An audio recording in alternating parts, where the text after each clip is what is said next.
안녕하세요 어머니들. 저에게 주어진 시간이 얼마 없어가지고 15분 동안 빨리 끝내드리도록 하겠습니다. 네, 저 아시는 분 계신가요 혹시? 처음 뵈세요? 네, 지금 현재 시각이 8시 12분이니까 제가 27분에서 28분에 끝내드리도록 하겠습니다. 네, 바로 들어가겠습니다. 지금 채팅창으로 보고 계시는 17분의 어머님들 그리고 아버님분들 그리고 학생분들, 제가 퀴즈 낼 거니까 자유롭게 채팅창에 써주세요. 실제로 쓰더라고요. 네, 가보겠습니다. 네, 좀 재밌게 할게요. 네. 제 이름은 이동찬이라고 하고요. 그리고 좀 국풍 이천에서 사회탐구를 역임하고 있습니다. 그리고 이제 강의 경력은 13년 차에 접어들었고요. 안 해본 곳이 없습니다. 뭐 대치동부터 시작해서 분당, 일산, 평촌, 그 다음에 5년 전부터는 이 국풍 이천에서 러브콜을 받고 5년 전부터 은행사거리에서 중등, 그리고 고등, 그리고 수능까지 사회탐구를 역임하고 있습니다. 만나 뵙게 되 영광입니다. 네, 바로 시작하도록 하겠습니다. 제가 맡고 있는 과목이 통합사회거든요. 재밌게 해드릴게요, 어머님들. 자, 이 통합사회라는 과목이 어떤 과목인지 아시는 분 계신가요? 지금 어머님분들 대다수가 중학교 1학년 어머님분들이라고 저는 알고 있습니다. 자, 지금 아셔야 됩니다. 통합사회가 뭔지 아십니까? 네, 수능 필수 과목이에요. 쉽게 말씀드릴게요. 지금 예비 고1, 이제 고1이죠. 09년생 이후 출생자, 즉 현재 중3 그리고 중2, 중1까지 이 친구들은 이제 수능을 볼 때 문과 계열은 선택 과목이 있었지 않습니까? 생활과 윤리, 사회, 문화 여기 적혀있죠? 세계사, 경제, 동아시아사, 뭐 한국지리, 세계지리, 기타 등등 9개 선택 과목이 폐지될 예정입니다. 그럼 이 친구들은 어떻게 되냐? 수능 때 통합사회로 개편됩니다. 1개 과목으로 개편됩니다. 그리고 많이 여쭤보시는데 이 통합사회, 대수능에서 통합사회는 이 상대평가냐 절대평가냐? 이거 상대평가입니다. 수능 한국사는 절대평가인 거 아시죠? 이거 상대평가입니다. 그래서 어머니들께서 이 통합사의 중요성을 조금 아시고 이 중등 교육 과정을 이해하시는 게 멋져다라는 말씀을 드리고 싶고요. 제가 이제 몇몇 가지 이야기 좀 해드릴 거예요. 통합사회가 어떤 과목인지에 대해서 제가 썰 풀고 그 다음에 퀴즈도 내보겠습니다. 한번 어머님들 참여해보세요. 오늘 하루만큼은 통합사회 경제 파트의 전문가가 되실 겁니다. 자, 이제부터 제가 썰 풀까요? 괜찮아요? 자, 채팅창에 언제든지 써주세요. 네, 별풍선 이런 건 아닙니다. 채팅창만 써주세요. 가겠습니다.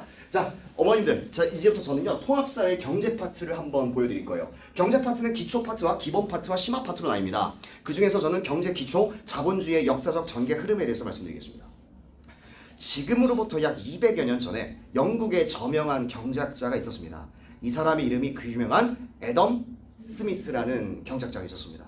당시 1800년대 200여 년 전의 서구 사회 속에서는요 중상주의 정책이 실시되고 있었습니다. 중상주의 조심하십시오. 상공업을 중요시한다. 즉 국가가 시장에 개입해서 적극적으로 상공업에 투자하여 국가의 재정 구조를 늘리는 경제 방식이었다 이 말입니다. 근데 여기에 대해서 애덤 스미스가 처음으로 지적해요. 이렇게 말이죠. 본인의 저서인 국부론에서 이렇게 얘기합니다.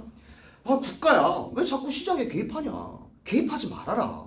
어차피 시장 속에서는 무슨지 않는 손, 어머님들 보이지 않는 손이 있다. 왜 자꾸 개입하냐. 보이지 않는 손이 있기 때문에 너희들 국가는 개입하지 말아라. 중상주의 정책 하지 마라. 뭐 이런 거예요. 네. 자, 여기에 대해서 우리가 알 수 있는 부분은 자, 애덤 스미스의 성격을 보자는 거죠.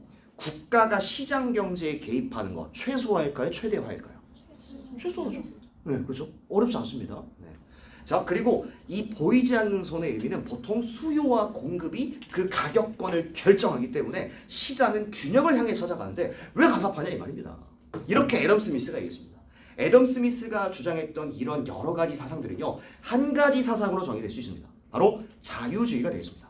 그리고 이 자유주의를 조금 더 어려운 말로 자유방임주의가 되겠습니다. 이 애덤 스미스가 만든 이 서구 자본주의의 원조격인 자유방임주의는요 20세기 초까지 이끌어 나가게 됩니다. 정확히 말씀드리면 1929년경까지죠.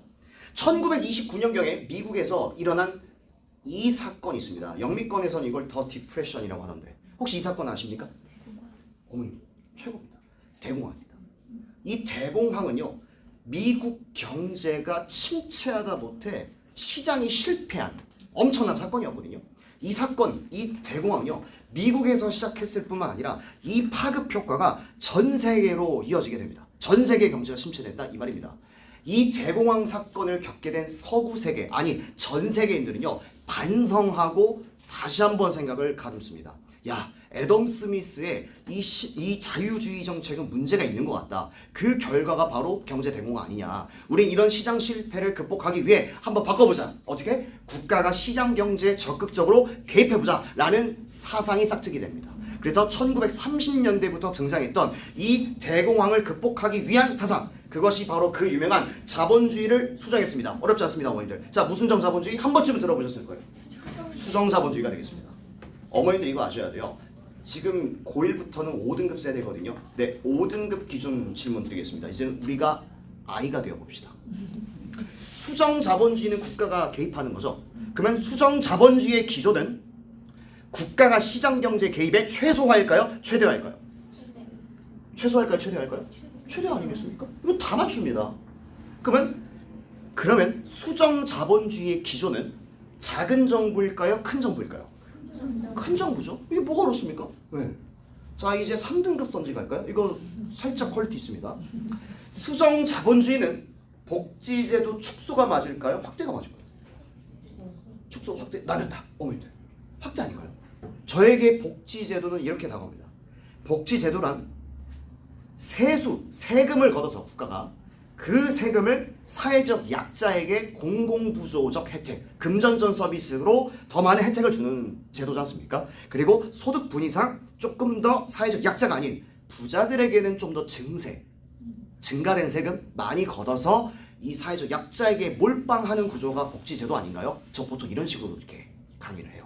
그러면은 여기에 기준은 뭡니까? 복지제도는 지금 국가가 시장에 적극적으로 개입하고 있네요. 그러면 가보시죠. 복지제도 축소가 맞을까요? 확대가 맞을까요? 수정자본주의는 확대죠. 이제 어머님이 아셨죠? 네. 어렵지 않습니다.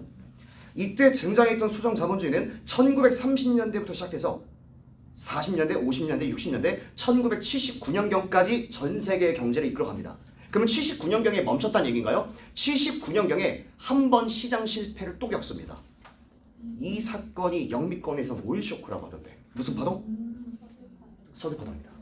1979년경에 일어난 이 석유 파동은요, 유가가 상승했을 뿐만 아니라 그 유가가 상승함과 더불어서 물가가 상승합니다. 우린 이렇게 물가가 상승하는 현상을 가리켜 디플레이션, 인플레이션이라고 하죠. 그리고 아십니까? 그 인플레이션 현상으로 지속적인 경제 성장이 안 되고 그 장기적으로 경제가 침체되는 현상, 이때부터는 사실 국가 부도 상태입니다. 전 세계가 이런 상황을 겪습니다. 그게 바로 무슨 태그플레이션? 스태그플레이션이죠. 정체되어 있는 현상이죠. 이런 상황 속에 1980년대 초가 되면요, 서구 자본주의학자들은 생각을 합니다. 야, 이 수정 자본주의는 잘못됐다. 그 원인이 바로 석유 파동 아니냐. 석유 파동을 우리가 벗삼아서 우리가 한번 체제를 바꿔보자. 그 옛날 200년 전에 애덤 스미스 시절로 돌아가보자. 근데 애덤 스미스가 주장했던 자유주의를 우리가 구자유주의라고 한다면 새롭게 등장한 자유주의를 옛 구자가 아닌 새로운 신자를 붙여서 우린 이 자유주의를 무슨 자유주의? 어머니들 신자유주의라고 합니다. 1980년대 초에 만들어진 신자유주의 정책은요, 2025년 작금의 시대까지 전 세계 경제의 기조가 되고 있습니다. 물론 국가와 그 국가의 정부 형태에 따라서 조금씩은 다르지만요. 신자유주의. 그러면 제가 어머니들께 여쭤볼게요. 뭐가 그렇습니까? 신자유주의에 따르면 작은 정부 추구, 큰 정부 추구. 작은 정부.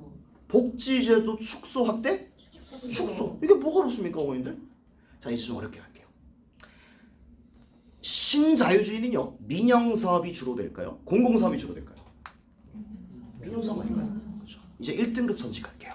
이거 맞출 수 있는 어머니들 계실까요? 신자유주의에 따르면 자, 노동시장 유연성의 강화가 맞을까요? 약화가 맞을까요? 정답은 어머니들 여기 채팅창에 쓰셔도 되는데 오늘은 한 분도 안 쓰시네요. 쓰셔도 돼요. 강화, 약화 이렇게 쓰셔도 돼요. 뭘까요? 노동시장 유연성? 강화죠. 네. 뭐냐고요?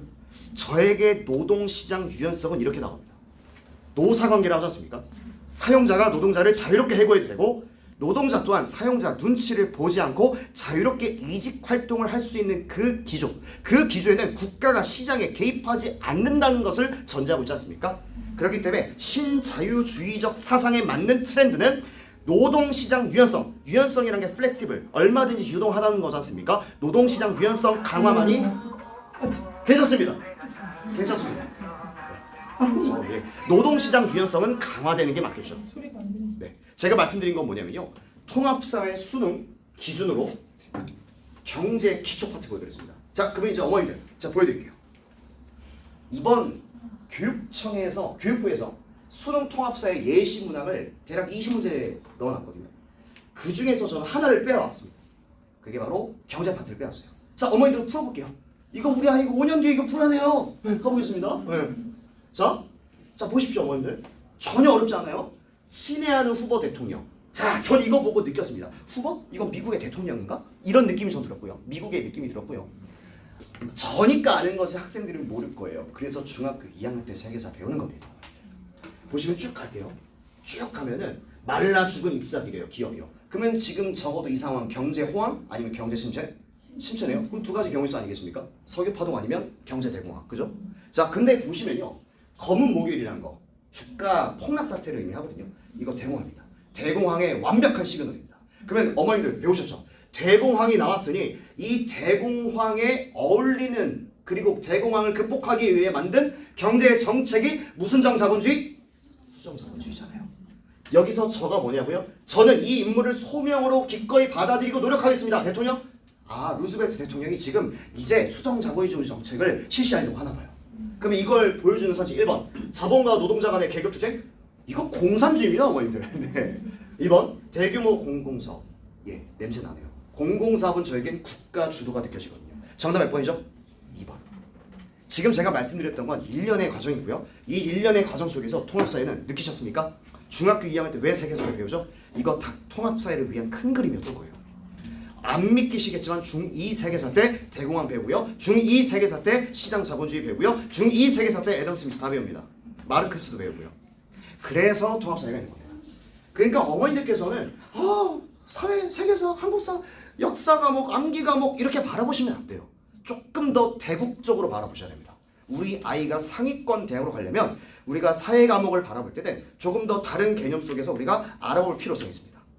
여기까지 하셨습니까, 어머니들? 감사합니다. 자, 그리고 제 강의는 단순하게 이렇게 그러니까 얘기만 하지 않고요. 판서식으로 이렇게 아이들의 수업을 도와주고 있거든요. 참고하시면 좋을 것 같습니다. 저에게 분배된 시간이 얼마 없어서 바로 넘어가겠습니다. 이건 쟁점 노트입니다. 제 내신 커리에서 중등이건 고등이건 보통 이 쟁점 노트 커리는 심화 커리인데요.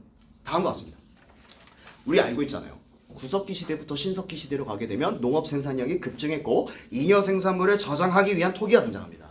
자, 신석기 시대 때 등장했던 토기. 어머니들 이거 국가 대표잖아요. 무슨 무늬토기? 빗살 무늬토기. 이거 강력하잖아요. 앞부분만큼 우리 자신 있잖아요. 그렇죠. 그럼 어머니들 이거 어떠세요? 이름 민무늬 토기는 언제일까요? 민무늬 토기는 언제고요? 검은간 토기는 언제고요? 이런 거 다 어려울 만한 쟁점들만 모아놓은 노트를 쟁점 노트라고 합니다. 네, 이거 하고 직전 보강 아시죠, 어머님들? 직전 보강하고 시험장에 가면 고등학생 1등급 그리고 중학생 정도야 뭐 A등급 나옵니다. 그러면 이제 보통 본인들이 원하는 자사고의 특목고에 진학할 수 있겠죠. 다 생략하겠습니다. 저 같은 경우는 어떤 선생님들과 마찬가지로 저도 주간 테스트를 보고 있습니다. 그래서 합격하지 못한 친구는 합격할 때까지 제 시험을 보고 있습니다. 이런 식으로 다 나와 있습니다. 저희 데이터. 지금 제 직속 제자의 학생 어머님 계실까요? 한 분 정도는 계시던데. 여기 계시죠? 그러면 아시네요. 이거 월요일날 다 결과 보고 나가지 않습니까? 네, 이렇게 나가고 있습니다. 다 생략하겠습니다. 이건 제 실적인데요. 쉽게 말씀드릴게요. 은행사거리 사탐은 제가 꽉 잡고 있다 보시면 돼요. 넘어갈게요. 쪽팔려. 네, 이거 이제 현장 강의이고요. 대략 20명 이상 정도가 보통 평균입니다. 그러면 어머니들께서 이런 질문 많이 하세요. 우리 아이는 3대1, 4대1 공부방에 있었는데 선생님 같은 대형 수업에 괜찮을까요? 전 이렇게 여쭤보고 싶어요. 조교도 있고 팀장도 다 있거든요, 교실에. 그리고 전 이렇게 여쭤보고 싶어요. 그러면 20명 이상의 대형 수업인데 이 아이의 학부모님들 왜 다닐까요? 이유가 있는 거예요. 대체 불가능하긴 합니다. 그리고 실제로 저는요, 아이들에 대한 관심도 크고 실제로 조교님들이 다 상주하기 때문에 아이들이 느끼는 소외감은 거의 없을 겁니다. 다녀보시면 조금 느낌 오실 거예요.